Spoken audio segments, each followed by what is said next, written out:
Okay. Merchant navy సముద్రంలో పని చేయడమే చాలా రిస్క్ కదా! అయితే ఒక్కసారి మీరు వెళ్తే షిప్‌లోకి మీ జాబ్ ఎన్ని డేస్ అక్కడ హోల్డ్ అయిపోతారు? రిటర్న్ ఎప్పుడొస్తారో? అసలు ఇంటికి ఎంత ఫ్రీక్వెంట్‌గా వస్తారు?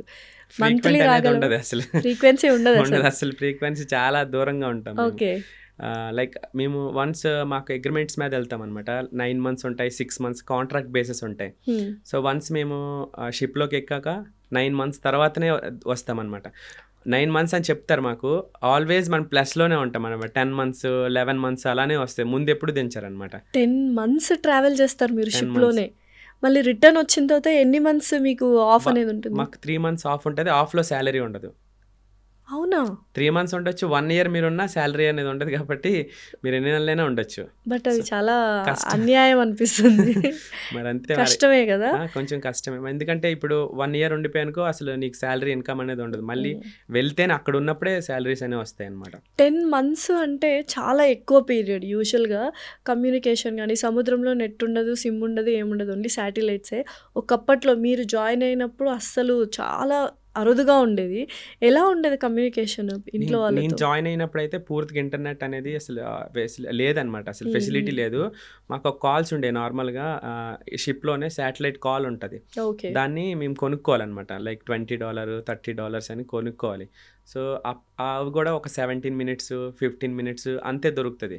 ఆ హ్మ్. ఫోన్ మాట్లాడినప్పుడు కూడా మనం ఇటు నుంచి హలో అన్నామనుకో, వాళ్ళు విన్నాకే మళ్ళీ రిటర్న్ అలా అలా ఉంటదనమాట. ఓకే. సో ఓవర్ ఆ! అన్నట్టుగా అనుకో. సో శాటిలైట్‌లో డైరెక్ట్‌గా మనం మాట్లాడుతున్నప్పుడు అలా రాదు. టాకీ వాకీలో మాట్లాడినట్టు వాకీ ఉండాలి. మనం టాకీలా ఉంటది. మాట్లాడేది అయిపోయిన తర్వాత వాళ్ళు ఆ! మాట్లాడి విన్న తర్వాత మళ్ళీ మనం అలాంటి మాట్లాడాలి. టైప్ ఫోన్ కాల్స్ ఉండేవి అప్పుడు. హుహు. అప్పుడు వెంటనే మినిట్స్ కూడా అయిపోతుంటాయి. జస్ట్ బాగున్నామా చెప్పడానికే ఉండేది అలా. హ్మ్. జస్ట్ ఇక్కడ సేఫ్‌గా ఉన్నామనే తెలియాలంటే జస్ట్ ఆ కాల్స్‌తో చేసేవాళ్ళం. నెక్స్ట్ కొన్ని కంట్రీస్ వెళ్ళినప్పుడు అక్కడ లోకల్‌లో సిమ్ కార్డ్స్ అనేవి మాకు సెల్ చేస్తారనమాట. ఓకే. ఆ పోర్ట్ దగ్గర ఉన్న వాళ్ళు వచ్చేసి ఎక్స్ట్రా మనీ కోసం తీసుకొని అవి పే చేసుకుంటాం. హ్మ్. అలా యూజ్ చేసేవాళ్ళం అనమాట. ఓకే. ఇప్పుడు ఈ మధ్య కాలంలో ఇంటర్నెట్ కొంచెం కొన్ని కంపెనీలు ప్రొవైడ్ చేస్తున్నాయి మంచిగా. హ్మ్. సో దాంట్లో అయితే శాటిలైట్ ద్వారా యూజ్ చేస్తాం. కొన్ని కంపెనీలు కూడా పే చేసి మేము కొనుక్కోవాలనమాట. Like okay. తక్కువ ఎంబీ ఇస్తారు. బట్ పే చేయాలి ఎక్కువ పే అనమాట. చేయాలి. అంటే వాయిస్ కాల్ మాత్రమేనా? ఎప్పుడైనా చూడాలని 10 నెలలు ఇంట్లో వాళ్ళని చూడకుండా ఉండడం అంటే చాలా డిఫికల్ట్. ఇప్పుడు విదేశాల్లో ఉన్న వాళ్ళకి ఈజీ యాక్సెస్ ఉంటది. వీడియో కాల్ చేసుకుంటారు. అట్లా వీడియో కాల్ ఆప్షన్స్ ఉన్నాయా? బట్ వెరీ కాస్ట్లీ అని ఎవరు చేయరా? అంటే కొంతమంది అంటే లైక్ మాట్లాడకుండా కంట్రోల్‌లో ఉంటారు. ఎందుకంటే ఇంత మనం కష్టపడడానికి వచ్చాం. ఈ అమౌంట్ ఇలా వేస్ట్ చేయడం ఎందుకని ఆలోచించి కొంతమంది కొనరు. బట్ హ్మ్. కొంతమంది కొనే ఛాన్స్ ఉంటది. సో డైలీ కూడా మాట్లాడాలని ఉంటది కదా! ఓకే. పేరెంట్స్‌ని, ఫ్యామిలీస్‌ని మిస్ అవుతుంటారు కాబట్టి ఈ టైంలో అది ముందైతే అసలు ఆ ఛాన్సే లేదు. హ్మ్. ఓన్లీ జస్ట్ వాయిస్ కాల్‌తోనే చాలా హ్యాపీగా ఫీల్ అయ్యే ఫీల్ అయ్యేవాళ్ళు ఉండేవాళ్ళు. బట్ ఇప్పుడు శాటిలైట్ ద్వారా కొంచెం మంచిగా ఉందన్నమాట. చాలా యాహ్! ఈజీ లైఫ్ అనిపిస్తుంది. అసలు ఈ మధ్యలో ఇంత టఫెస్ట్ జాబ్, రిస్క్ జాబ్‌లో మీరు కంటెంట్ క్రియేషన్ ఎక్కడి నుంచి ఐడియా వచ్చింది? అదెలా స్టార్ట్ అయింది అసలు? అంటే కంటెంట్ క్రియేషన్ నాకు ఒక ప్యాషన్ అనమాట. నేను ఎప్పటినుంచో వీడియోస్ తీస్తున్నా. అంటే ఓకే. లైక్ ఎప్పుడు షిప్‌లో ట్రావెల్ చేస్తున్నప్పుడు, ఫ్లైట్ మీద వెళ్తున్నప్పుడు ఇవన్నీ తీస్తూ ఉంటా. కానీ మాకు ఇంటర్నెట్ ఉంటది కదా! అది హ్మ్. Main problem. నేను కోవిడ్‌కి ముందు నుంచే వీడియోస్ తీస్తుంటా. అలా చూడడం ఒక కొద్ది రోజుల తర్వాత డిలీట్ చేసి అలా అయిపోతుండేది. హ్మ్. బట్ నేను ఒక 2 ఇయర్స్ అవుతది. 2 ఇయర్స్ ముందు మాకు ఒక షిప్ అనేది యూరోప్‌లోనే తిరిగేది.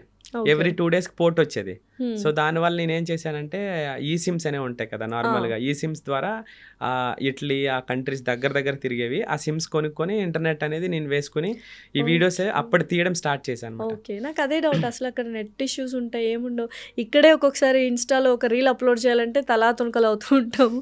ఎలా అప్‌లోడ్ చాలా చేస్తున్నారు మందికి అది అని. వీడియోస్ కన్‌ఫ్యూజ్ అవుతుంటారు. వీడియోస్ ఎలా అప్‌లోడ్ చేస్తారు? నెట్వర్క్ ఎక్కడి నుంచి ఎలా వస్తది? అప్‌లోడ్ చేస్తున్నారు అది నిజంగానే? మెయిన్. అంటే చాలా మంది కమెంట్స్ చేస్తున్నారు. వీడియోస్ పెట్టాను కూడా దాని గురించి. హ్మ్. హ్మ్. అప్పటికి కూడా ఇప్పటికి అదే డౌట్ చాలా మందికి. హ్మ్. సో వీడియోస్ అనేది షిప్‌లో శాటిలైట్ అనేది పెడతారనమాట.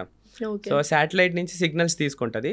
తర్వాత షిప్‌లో రోటర్స్ పెట్టుకుంటారు హ్మ్. నార్మల్‌గా. హ్మ్. సో దాని నుంచి కంపెనీ ఎంత ఇవ్వాలి అంటే 1 జీబీ ఇవ్వాలనా? 500 ఎంబీ ఇవ్వాలనా? అంటే డేకి ఇస్తారు.